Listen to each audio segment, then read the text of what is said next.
जय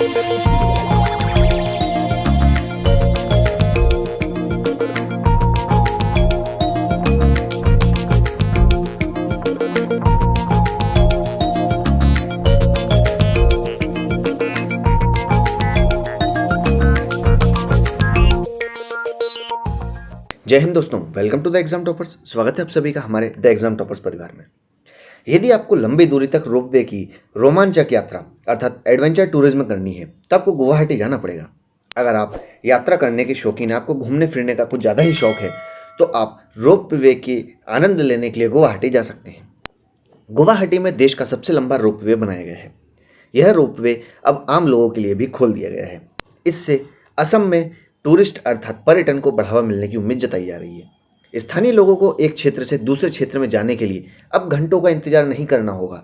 रोपवे के जरिए उनका सफर भी महज चंद मिनटों का रह गया है। दरअसल इस रोपवे के बनने से पहले वहां पर फेरी सर्विस चलती थी, जो कि बरसात के दिनों में और अन्य दिनों में भी काफी समस्या होती थी। उसी के मद्देनजर रखते हुए गुवाहाटी में अब इस नए रोपवे का निर्माण किया गया है। इससे उत्तरी गुवाहाटी और शहर के मध्य हिस्सों के बीच यात्रा का समय घटकर सिर्फ 8 मिनट का रह जाएगा।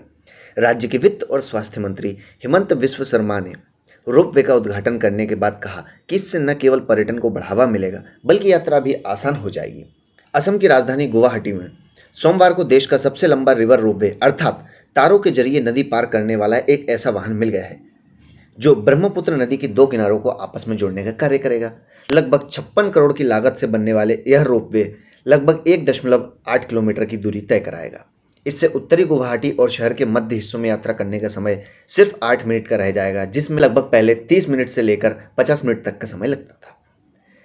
राज्य के वित्त और स्वास्थ्य मंत्री हिमंत विश्व शर्मा ने रोपवे का उद्घाटन करने के बाद कहा कि इससे न केवल पर्यटन को बढ़ावा मिलेगा बल्कि यात्रा भी आसान, सुगम और दर्शनीय हो जाएगी। वर्ष 2003 में इस परियोजना पर कार्य करना शुरू किया गया था और रोपवे के इस एक केबिन में 30 यात्री सफर कर सकेंगे। देखा जाए तो यह रोपवे कुल 17 सालों में बनकर तैयार हुआ है। साल 2003 में इस परियोजना पर कार्य शुरू किया गया था। रोपवे के केबिन में 30 यात्री सफर कर सकेंगे। अगर गुवाहाटी डेवलपमेंट अथॉरिटी के सीईओ उमानंद डोले ने कहा है कि यह किसी नदी पर बना देश का सबसे लंबा रोपवे है, जिसकी कुल लंबाई 1.82 किलोमीटर है। हमें कॉम्पिटिटिव एग्जाम्स के पॉइंट ऑफ व्यू से याद रखना है कि यह कितने वर्षों में तैयार हुआ है, यह कहाँ पर तैयार हुआ है, उद्घाटन किसने किया है, इसका संचालन कौन कर रहा है और यह कितने किलोमीटर लंबा है। ये बहुत सारे ऐसे प्रश्न हैं छोटे छोटे से क्वेश्चन हमारे एग्जाम में कई बार पूछे जाते हैं। अब हम इस महत्वपूर्ण रोपवे के कुछ महत्वपूर्ण बिंदुओं को जानते हैं। जैसा कि यह रोपवे 1.8 किलोमीटर लंबा है और इसमें कुल 2 केबिन है। हर एक केबिन में 30-30 यात्री बैठ सकते हैं। एक आने का केबिन अलग रहेगा, एक जाने का अलग रहेगा। लेकिन जैसा कि देश ही नहीं बल्कि पूरा विश्व कोरोना वायरस की मार झेल रहा है, उसका असर आपको इस पर भी देखने का मिलेगा। कोविड-19 स्वास्थ्य दिशा निर्देशों के कारण अब इस एक केबिन में 30 की जगह सिर्फ 15 यात्रियों को ही एक बार में लाया और ले जाया सकेगा। तो देखा जाए तो इसकी कुल क्षमता की यह आधी ही क्षमता रह गई है।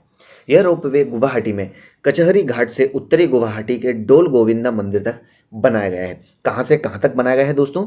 कचहरी घाट से लेकर उत्तरी गुवाहाटी के डोल गोविंदा मंदिर तक। इस रोपवे में उत्तरी गुवाहाटी और शहर के मध्य हिस्सों के बीच यात्रा का समय घटकर सिर्फ 8 मिनट रह जाएगा। इस रोपवे के निर्माण में कुल लागत कितनी आई है? इसमें 56 करोड़ रुपए की लागत आई है और इसमें सभी सुरक्षा उपकरणों का भी ध्यान रखा गया है।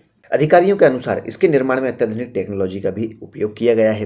रोपवे सेवा शुरू होने से लोगों को गुवाहाटी और उत्तरी गुवाहाटी के बीच यात्रा करने में कम समय लगेगा और इस रोपवे सेवा शुरू होने से असम में पर्यटन को भी बढ़ावा मिलने की बहुत ज्यादा उम्मीद जताई जा रही है।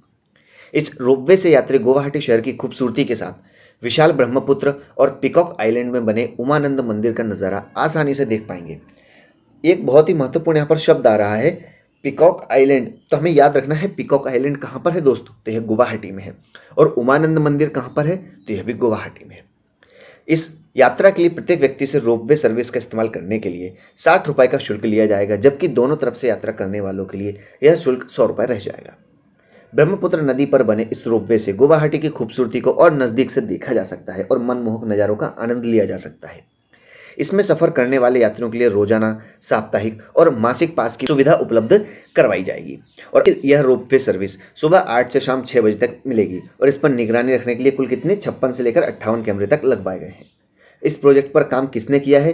तो गुवाहाटी मेट्रोपॉलिटन डेवलपमेंट ने शुरू किया है और यह इसी देखरेख करेगा। और यह कब शुरू किया गया था दोस्तों? 2003 में। और कामाख्या मंदिर का ग्रह, नीलांचल हिल और सरायघाट ब्रिज समेत अन्य कई आसपास के इलाके जो कि इसके आकर्षण का प्रमुख केंद्र रहेंगे, उनको भी आसानी से देखा जा सकेगा।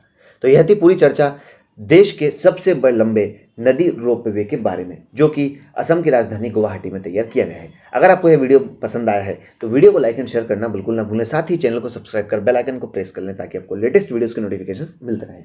मिलते हैं नेक्स्ट वीडियो में, तब तक के लिए खुश रहें, स्वस्थ रहें, घर पर रहें। Thanks for watching. जय हिंद।